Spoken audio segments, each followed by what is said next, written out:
And I give the floor to the representative of the United Arab Emirates. Thank you, Madam President. And we'd also like to thank Mr. Antonio Guterres, the Secretary General, Ms. Deborah Lyons, Special Representative and Head of UNAMA, and Ambassador Tirumurti, Chair of the Security Council's 1988 Sanctions Committee, for their thorough briefings. We also welcome the civil society briefer, Ms. Mahbouba Siraj, and thank her for her very valuable insights today. Madam President, since last August, the UAE has followed developments on the situation in Afghanistan with great concern, particularly the continued deterioration of the humanitarian and economic conditions on the ground. Our meeting today offers an important opportunity to consider the best way to achieve stability and security in Afghanistan and also to fulfill the aspirations of the Afghan people. It is important for tangible and measurable progress to be made with respect to the challenges facing Afghanistan, specifically with regards to forming an inclusive government, protecting women's rights, combating terrorism, and supporting humanitarian and development needs. Security and stability in Afghanistan cannot be achieved without addressing these issues. I'll start with our key priorities. First, ensuring and protecting the rights of women and girls in all aspects of society must remain a priority, including their right to equal access to education. We also affirm the need for Afghan women and girls to have full, equal, and meaningful participation in all fields, as this is an essential element of the development, peace, and security on the ground in Afghanistan. In this context, we must reject the exploitation and distortion of religion or culture as an excuse to deprive women and girls in Afghanistan of their basic rights. There is no religious basis for this in Afghanistan or indeed in Islam. In fact, the opposite is true.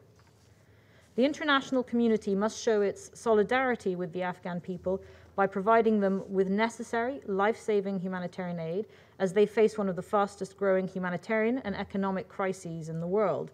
And we reiterate the importance of contributing to the UN's humanitarian response plan, which sets out to provide relief to the 22 million people in need in Afghanistan today. And we also call on the Taliban to continue to facilitate and allow UN organizations and humanitarian actors to enjoy safe, unhindered humanitarian aid access to the areas and groups most in need. We welcome the consensus adoption of Resolution 2615 that decided that humanitarian assistance and other activities that are in support of basic human needs in Afghanistan are not in violation of the assets freeze imposed by the 1988 sanctions regime. The UAE continues its support for international efforts to build a more resilient and sustainable future for the Afghan people. In August, we launched an air bridge that to date has carried more than 485 tons of humanitarian aid, including medical and food supplies. We've also assisted in the evacuation of over 40,000 individuals from Afghanistan who requested that support or whose governments requested that support.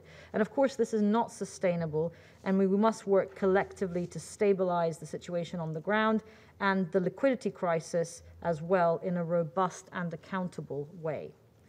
The UAE will continue to provide assistance through our humanitarian institutions, as well as coordinate our approach to Afghanistan as a proactive member of the OIC.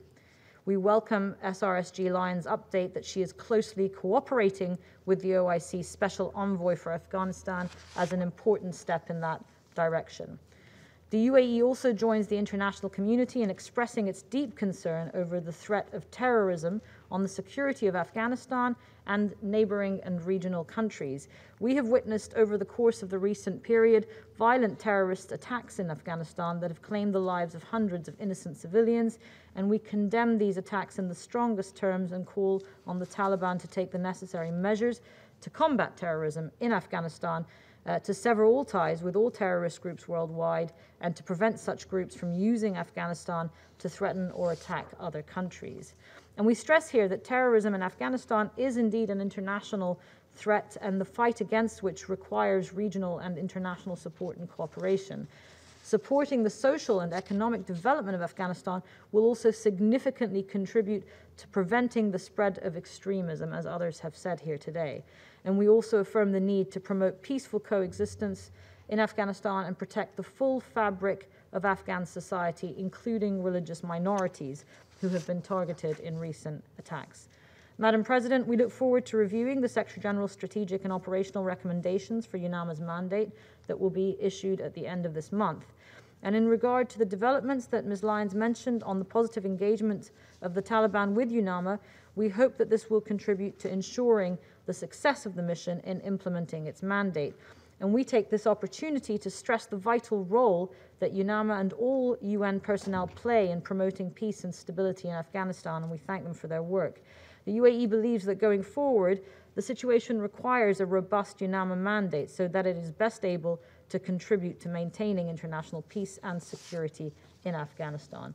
In conclusion, the UAE looks forward to supporting international efforts to achieve security and stability in Afghanistan, and we hope to see positive developments in this direction so that the aspirations of the Afghan people for a dignified life and a stable, prosperous future can indeed be met. Thank you.